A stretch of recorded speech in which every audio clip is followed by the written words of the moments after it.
All right, it's your boy Jay Pella. Bay. Checking back in from Chicago for to hit you with this ether. You've been rocking with me, so I'm gonna rock with you. So many views, tens of thousands. Let us continue this Barbary War conversation. So it says Ancient and Modern Britons, Volume 1, Dave McRitchie. Is it from a European from Britain, uh, a so-called white dude. This is what he wrote. So let's go to page 121. He says, as you can see, he says the Danes then were like the Moors, black. Let's read that again. He says the Danes then were like the Moors, black.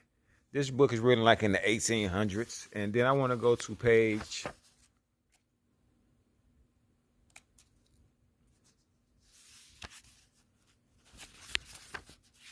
to show you.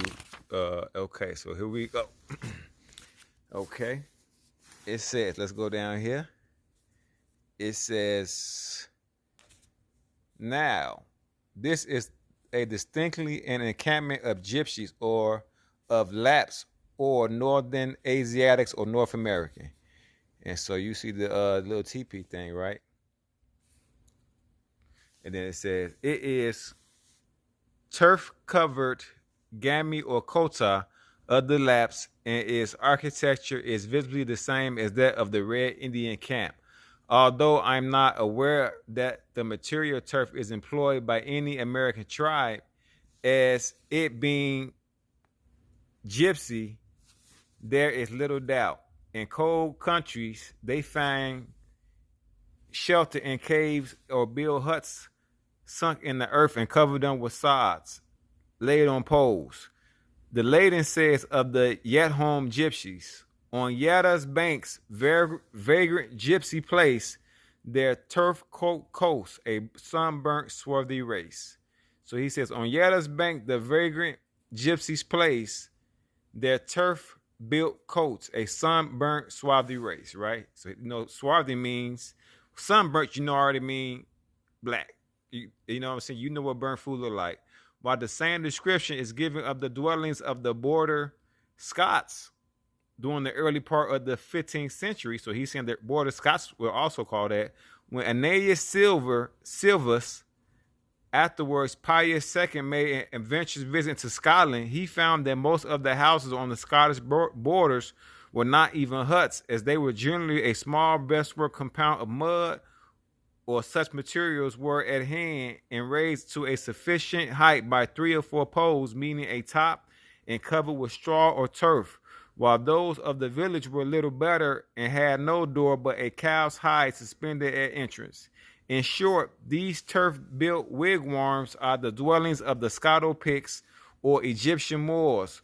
Whether we look at these people in their latest individual form or as they appear in Herodotus, late last century or at an earlier date than that, when they formed an important political entity in the British Islands, which their civilized and hybrid descendants still do. And their dwellings form one of the various numerous links that unite the painted Moors of Scotland with certain kindred races in Europe, Asia, and America. The turf-built coats of wigwam, right? And it says, it says, compare English, cote, cottage, also Gaelic, coat, cotta, a cottage, a cotta, a coat, a petticoat. The radical meaning of this word was seen to be something that covers or encloses. In its Gaelic sense of covering for the body, it is found among the Moors of North America. For example, in the Machakota, or principal female garden, referred to by Longfellow in a note to Hiawatha. Now, we know Hiawatha was an Indian chief in America. So let's say it again. The radical meaning of this word seems to be something that covers or encloses. In its Gaelic sense of covering for the body, it is found among the Moors of North America. And then he says something about Hiawatha. And it says, which seems as if it had once been used with petticoat, the principal garment and undergarment. There are other so-called Indian words which are still found in the English dictionary and where resemblance increased to absolute identity. Okay? And so let's go back up here where he says,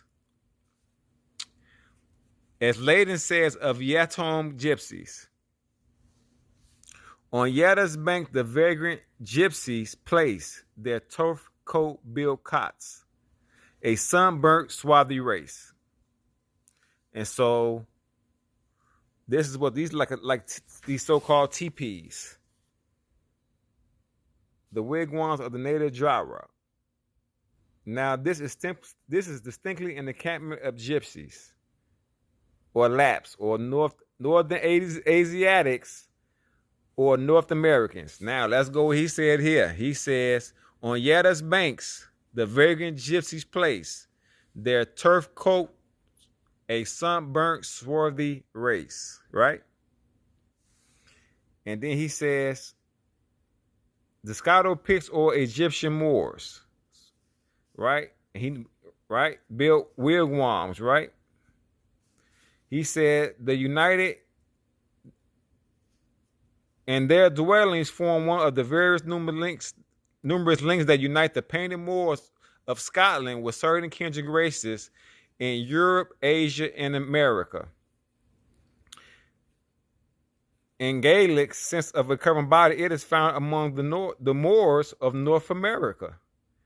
For example, in the Mercado, or principal female garment referred to by Longfellow in a note to Hiawatha, who was what? An American Indian so-called chief, right? They call it he calling him a Moor of North America, right? And then he's described Moors as what? He said the Danes then were like the Moors, black. Like them too were the Picts, as more than one eminent writer has proved. So we get into all that, but this is by a guy named David McRitchie, Ancient and Modern Britons, Volume 1. All right, written in the late 1800s, just to show you that a lot of stuff you haven't been told. So as we still talk about the Barbary Wars, and we go on to the Treaty of Friendship and Peace, then we was talking about Morocco. He said the Danes then were like the Moors, black. Like them too were the Picts, okay? And so we go back over here. He said, on Yetta's bank, Vegas gypsy place, their turf coat built cots, a sunburnt, swarthy race. And so he's showing these little Indian so-called teepees that he's saying is and so you could just see. And then we also want to say, when people talk about, when they be like, are we the ancient Egyptians or are we the Moors? You see here that these are all the same people. No one even separated the word Moor from, he said, Scato Picts or Egyptian Moors. So why are people even debating this type of stuff? They talk about, are we Egyptians or Moors, and they don't even talk about, are we Scatos or Picts too? We are also the Picts. So it's a lot of stuff that, and Pius is also, so we talk about Pius and Sylvius. These are people from the BC era, if I'm not mistaken. So this just shows you the game. But it's your boy Pillow. I'm going to check back in with you. And then we want to read the treaty with the Moors soon with the United States. And I'm going to holler at you later, man. Get at me, all right? 1.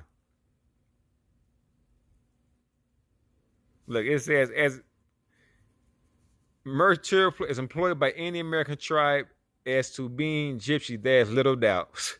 All right, I'll let y'all later, man.